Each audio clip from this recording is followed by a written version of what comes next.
Yeah, well, this is the first episode of the Identity Lab. So, welcome to this amazing start, the first of hopefully many, many more to come. And in this first episode, we want to talk about why you can't stop replaying conversations in your head. And I prepared a couple of examples because it's not just that you replay conversations in your head when you had an argument. No, no, no, no. There are far more reasons or scenarios where you would do that. And I have put together 3 examples for you. And they are very different because I just wanted to give you an indication of maybe this might be you in this scenario, maybe this might be you in this scenario. But no matter which scenario fits you, or even if I don't mention your scenario, just know that it's totally okay. There's no need to blame or shame yourself. And you will soon understand why. So let's start with my first example. And this is an example from one of my students in the second round of the Identity Upgrade program. And when we start the program, I ask my students, so tell me, why are you here? What do you want to get out of it? What is that one situation that is now, and how does it look like after the 6 weeks in the program? And she said that for her, it's meeting people she barely knows or not at all. And what happens then, she feels like she's not good enough to talk to these people, not good enough to be around them, not good enough a conversator, not good enough to say anything or nothing. And the action that happens after that feeling is that she withdraws. And then she plays the conversations over and over. So I said to her, explain this to me, how does it look like? And she said, even when she doesn't say anything, even when she just stands in a group of people and doesn't say anything, she still withdraws and then thinks of what could she have said? How could she contributed to that conversation? And she does that. And when she didn't say anything, or even if she says anything, what she does is then she withdraws and goes away or stays there and just becomes very quiet. And in her mind, she plays those conversations. What could she have said? But also, what mistakes did she made? By not saying anything, by saying something, by laughing too loud, by laughing too little. So there was also always this scanner of, what did I do wrong? And the belief that she had was, I'm not good enough. And this was just one situation, but this was a situation where she felt like, this is where I want to improve. But this, I'm not good enough, that belief, that is, of course, throughout her life. That means in every other situation. She only said, apart from when she's at work, that's where she feels really confident and trusts herself and trusts her skills, trusts her intuition. Interesting, isn't it? But anyway, that's a different topic for a different episode. But for this one, this is where she thought, I'm not good enough. My second example is an example for myself. Yes, a couple of years ago. Now, the situation for me at the time was, we just moved to China. We had ups and downs. We struggled in our relationship. I lost my 5th pregnancy. I was first time financially dependent. I hated my body for being so incapable of creating life. And this being dependent on my partner for the first time in my adult life, it just threw me, because pandemic, yeah. But either way, so I didn't like myself. I hated my body. I was very upset with what I did, how I did it. Everything was just like too much. Nevertheless, so when we had an argument, and we had many arguments, and when I say many, I mean we had probably 3 or 4 arguments a week. And to cool off, I went downstairs and I took a walk. And while I was walking, I was replaying this conversation that we had, that argument that we had. And I was always like, why did he say that? Why did he do that? Why can't he see?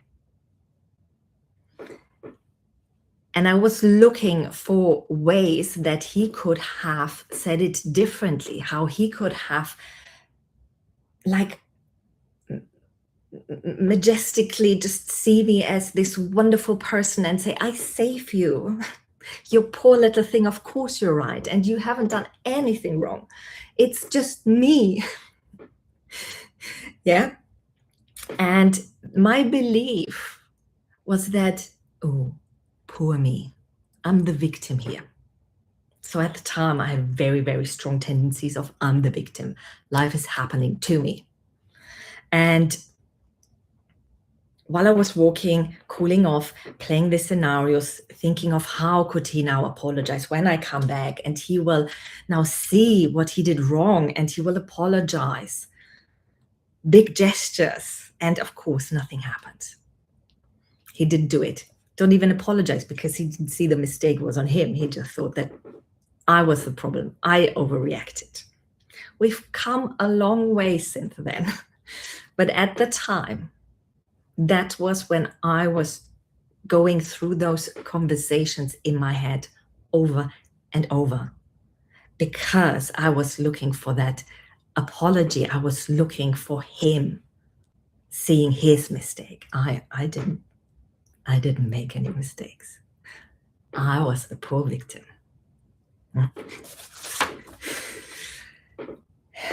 A different scenario, a different example. This one is from a client. And just so you know, when I talk about my students, I talk about the people in my identity upgrade program. When I talk about clients, I'm talking about one-on-one client that I coach and work with one-on-one, face-to-face, or in person, or both, because it doesn't make sense what I just said. But anyway, so this client, she said that often, a couple of times a week, her husband is commenting on her poor organization skills. And then she says, I'm sorry. And she feels bad. And then later in the evening on that day, she replaced the conversations where she would talk back. And I asked her, so how does that talking back look like? What would you say? And she said, I would justify my schedule. I would tell him, like, look, this is all the things that I had to do today. This is what happened. This is what didn't happen. This is what I had to do here. This took so long. So a lot of justification for why she didn't do maybe the thing that he expected her to do on that day. And she also said that she would also confess her struggles, that she struggled with being in this foreign country here in China and being out of work because she's looking after the 3 children. And she puts a lot of identity. She sees herself, she identifies herself in her work. And now that has fallen away completely for the last, I think, 4 years. And now being in this new country, having no friends, now having these relationships that are formed on necessity, because these are the only people that are here, because her Chinese isn't up to scratch to communicate with the Chinese people in a manner that you could build on a friendship. So she sticks with the other expert women. And she said, it's just like, it's forced. It's not like, wow, you're so amazing, I want to be your friend. It's more like, yeah, the children are in the same kindergarten group or same class at school, da, da, da. And many of you who have children know this. Yeah, they know how it is that you then have this connection with people that's, yeah, I wouldn't pick them if it wouldn't be for my child. And she struggled with that particularly, but most particularly because of the work that she identified with and now doesn't have it. So now she's just a housewife, not seeing all the many things that just a housewife has to do and think of and organize, etc., etc. But nevertheless, her belief was, I have to do it myself by myself. So whatever didn't work the way her husband expected it to work, she took it on herself and said, I need to do better. I have to do it. It depends on me. I can't ask him. I have to do it. But in her mind, these conversations were about sharing how she felt, sharing how she struggled, sharing how much mental load these organizations took. And of course, her husband wasn't aware because she never talks about it. So expectations are like often just like I expect something, even though I might not even have facts or evidence, etc., to stay on. And for all three, including me, what happens? You have that mental load, you have these thoughts because you have that belief, and maybe you know this iceberg, that picture of the iceberg where the tip of the iceberg is above the water and underneath is this big chunk that you didn't see, yeah? Titanic style. You don't see it, you just crash into it. And on the bottom of this iceberg, there are somewhere your beliefs. And what happens? These beliefs are part of the filter system that's in your brain, and your thoughts, whatever comes up as a thought, and they are not controllable, yeah? They just come, but they are filtered through these belief systems. And if you believe, like I believed, I'm the poor victim, of course my filter tells me, shows me, look, you're the victim. Poor you. Look what they did to you again. Look what they now do to you because you're the victim. Yeah. So the mind goes what we believe in. Yeah. This I am statements is part of the filter system as well, because I believe that I am the victim. I believe that I am not good enough. I believe that I have to do it by myself. Yeah, it's all part of that filter system. And the thoughts come. And that's where the conversations in your head go. And it shows, like with the student, when she believed I'm not good enough, the thoughts that came up, it's like, what mistake did I do? What mistakes did I make? What could I have done differently? I believed I was the victim, so I looked for the mistakes that he did. Poor me. Look at me. The client who the filter system then came to and said, I want to tell you about my struggles, but no, I can't. You don't understand. I need to do it by myself. I have to do it by myself. And of course, all of that, because the body, mind, your energy, everything is working together. Yeah, it's not a separate things. They are not like closed off. They all work together. They all struggle together. And they all heal together. Yeah, that's the beauty of it. It's a unity. But when you have these beliefs, and when that filter system is set on lack, and those are the thoughts that come out, and of course the feelings, and then the actions, what happens in your body is most often that you're on high alert. Because I was on high alert. I was looking for situations, for people, for reasons that prove to me that I'm the victim. And so did my client, who looked then for proof on high alerts like, oh yeah, I did poorly there as well. I need to fix it myself. I need to struggle through. And of course, that causes a lot of tension in your body. Maybe you're someone who has a lot of tension in the back, here on the neck, down the back, the lower back. So these are all, it's a lot of tension, and you hold it on. And now picture this. You might have these thoughts, these beliefs for decades.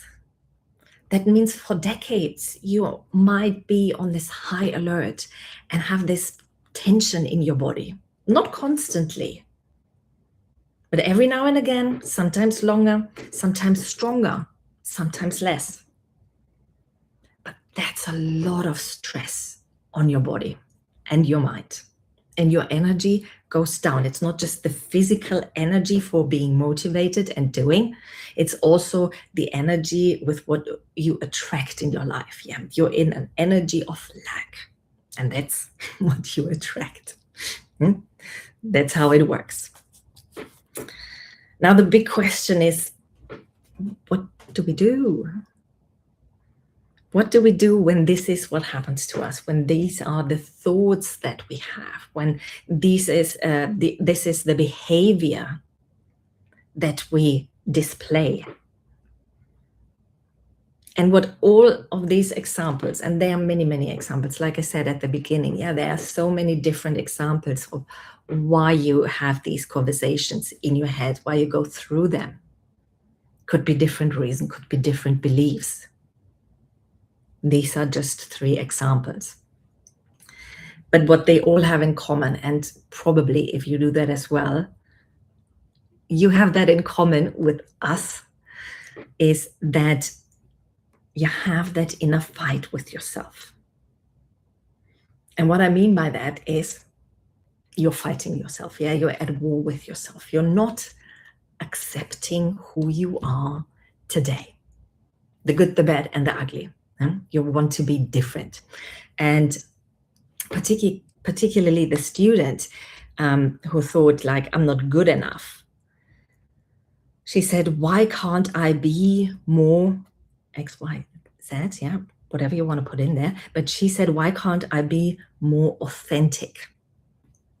And I said, well, the thing is, you are very authentic, because in that moment, that is your most authentic self. Because in that moment, you are anxious. You do believe that you're not good enough. You do withdraw. That's who you are in that moment.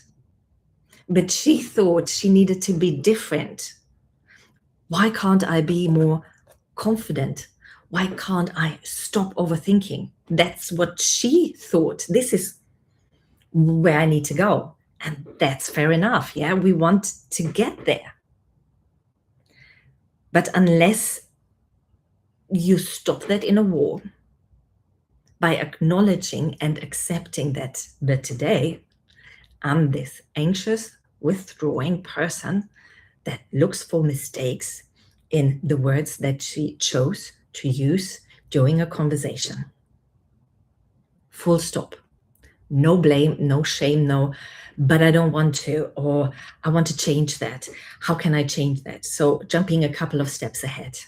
That makes it so hard, because it's so hard to change or rebuild something when you're at war with yourself. And we know that from all these war movies, yeah?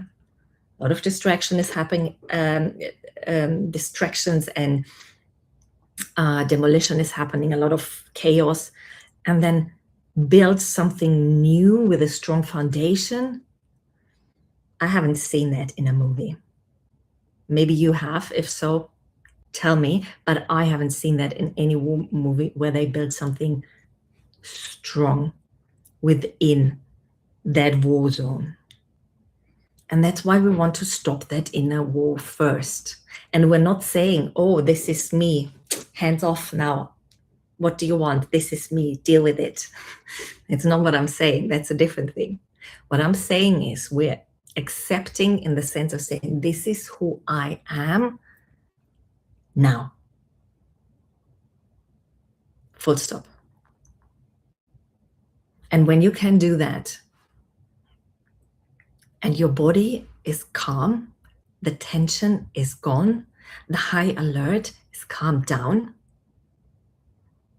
And of course, the judgment comes and your thoughts come and say, but you come down, you come back to, this is who I am right now. And then this would come again, and then you come back again. Yeah, it's a play that you play for a couple of hours because you're interrupting a pattern that you got used to. And now you're like an apprentice and you're fighting the master. So that's what you do. But stopping that inner war makes it so much easier to then rebuild who you are deep down, because that student of mine, she is confident. Because if she wouldn't be confident, she wouldn't be so confident and so sure in her abilities at work. Yeah, there is confidence. There is self-trust. It's not like, oh, we have it here and we don't have it here. It's there. But there are different scenarios where it comes out stronger, sometimes less strong, but it's there. So we can dip into it. That's what we do. Now let's move to me. Poor me. That inner war. And I've written down, I actually went through a couple of different ideas, and I ended up with, because I said, no, it's not that. It's not that I didn't take responsibility for my actions. I could do that. And it's not that I thought, why is this happening to me? Because it made sense. It was more that I wanted to be put on a pedestal. I wanted my partner to put me on that pedestal. But what I forgot, because when someone puts you or someone else on a pedestal, this one is like, we need to look after it. We need to polish it. We need to dust it off. Yeah, this is like, our treasure. But I didn't treasure myself. Yeah, remember what the scenarios were, how my life looked like at the time. I destroyed. I was on what's the English word? I was on a path of destroying myself. So that's what I did.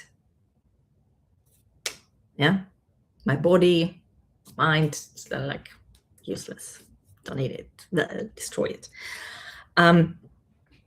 So I didn't put myself on that pedestal, but I wanted someone else. I wanted to be safe because I'm the victim. But I couldn't say it.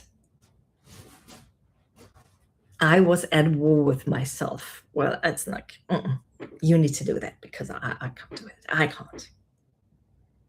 And stopping that inner war would be like, yeah, I'm the victim. I want to be saved. Full stop. No explanation needed. No shame, no blame needed. It's just this realization that brings you so much relief. When you can say it, when you can think it, without that judgment, without that blame, without that shame. And it might feel weird, definitely, because maybe you've never done it before, but it's unfamiliar. It's not that it's because it feels weird, you should say, no, then it can't be good. It's unfamiliar. Sometimes we need to familiarize ourselves with a new feeling, with a new thought, with a new belief. So don't put it away too quickly.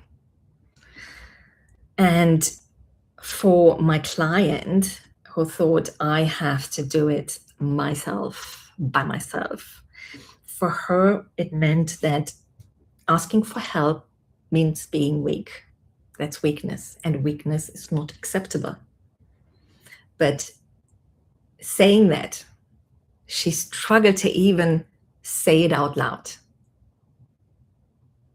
because she immediately went into that mental loop of, but I need to do this, but this is important for my survival. This is how I got to where I am today. This is how I achieved all these career goals, etc. So that was her justification. So why she did what she did, why she believed in what she believed.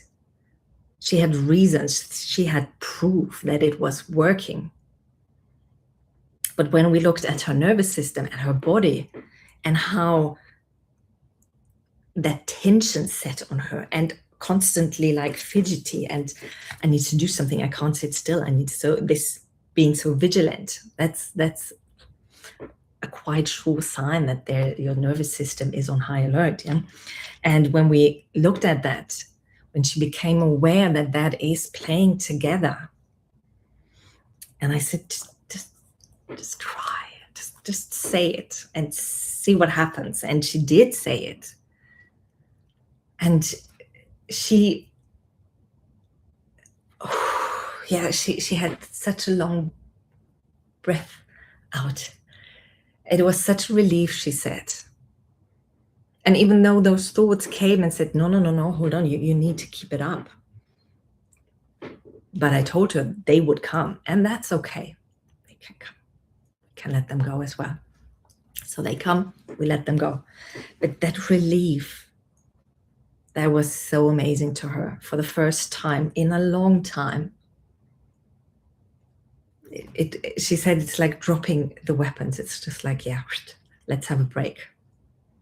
Let's not fight anymore for now. And that's all it is. It starts with this one time. And then you do it again and again and again. It's practice, yeah? When we want to interrupt a pattern that has been there for many years, and by starting it once, it might feel unfamiliar, it might feel weird, it might feel like, oh, this is weird. Because what I also have often is that the words that I would use, they don't work for everyone. And then I asked my clients or students, like, what would be the words that you would use that give you relief? Because everyone's so different. We all have different experiences, hopes, fears, beliefs, etc. And words mean different things to every single one of us. And so it might just be the words that you use that needs a bit tweaking, or don't just take the words that you see somewhere on a nice post and let, like, yeah, this feels okay. Maybe you find something that works better for you, a different wording, a softer wording, a stronger wording. Who knows? But it all comes down to stopping that inner war, and with doing that, accepting who you are today. And then when we have that quietness, that calmness, and we can stay in it without trying to get away, because it might feel unfamiliar, and because the brain kicks in and says, no, you need to do more. It can't be it. It can't be so easy. It can't be this hard, whatever it is. Yeah, that's pushing it aside again. We sit with it. Yeah, your nervous system needs to sit with it because it's stuck here somewhere. And that's why I love to use my energy clearings with in my group, because they help you to just sit and release. Because we can't release something that's in your body with our brains. That's why we work together with the body, mind, and the energy. So you sit with it, you feel the uncomfortable, and it's like, I had a student also in the second round, and she said she sat with this uncomfortable feeling for 20 minutes. And I said, wow, amazing. She said, yeah, and it's gone. Because that's what happens when you sit with it, when you're not pushing it away, it goes through. And it can be released. It's when we finishing that cycle.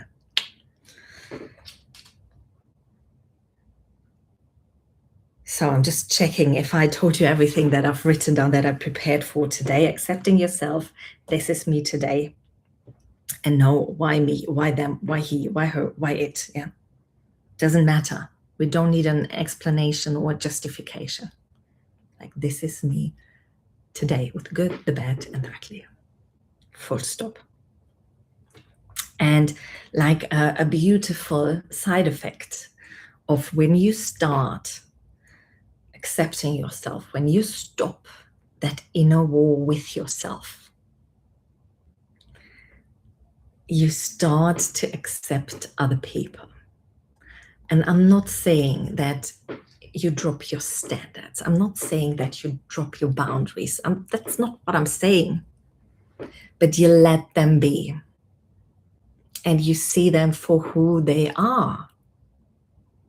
And with time, of course, the more you practice, it's also taking responsibility for your behavior and having your standards and your boundaries, and then saying, okay, what do I do with this? And then moving forward, and then you decide what you do with it. But you're not in, like me, in that victimhood anymore, where you then wait for them to change and make you feel better. You're doing it yourself. You're not waiting to be more confident, to stop believing you're not good enough. You start by saying, this is me today. And that's okay. Today, I'm this anxious person who looks for mistakes she made in every single sentence she spoke. Full stop.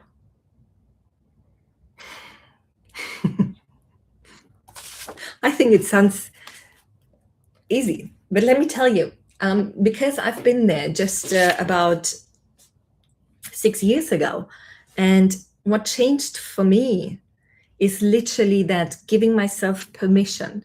It started with, because I was fighting myself to stop grieving. I wanted to feel again. I didn't want to be that numb anymore, mainly due to the miscarriages, because I didn't grieve and work through the past ones.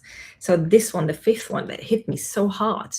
And after 6 or 9 months, just like, I want to feel again. I want to be happy again.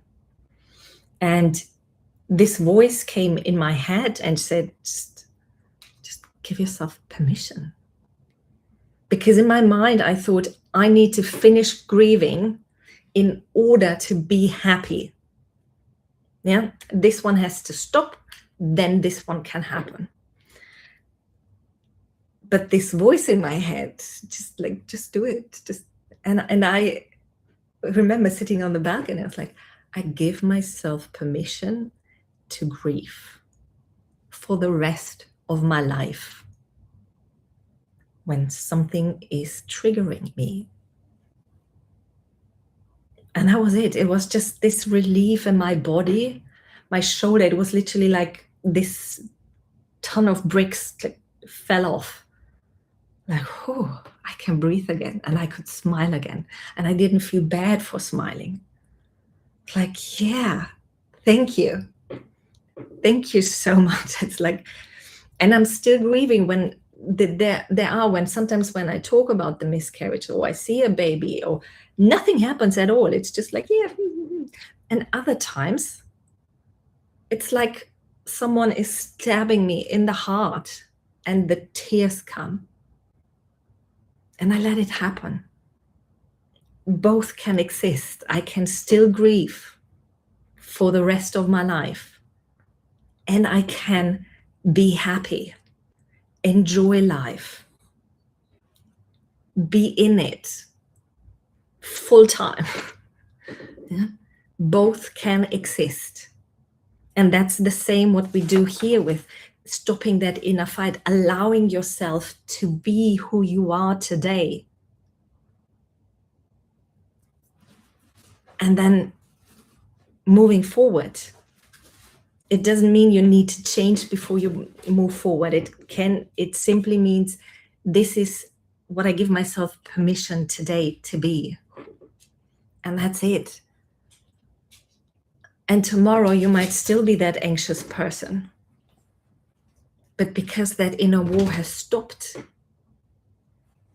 you will see things differently. Your perspective will change. And with that, change happens easier. It's like this ripple effect. You do this one thing and then everything slowly falls into place. So that brings me to the end of today's episode.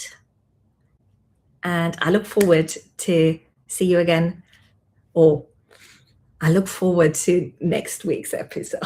I talk to you then. Look after yourself, take care, and bye-bye.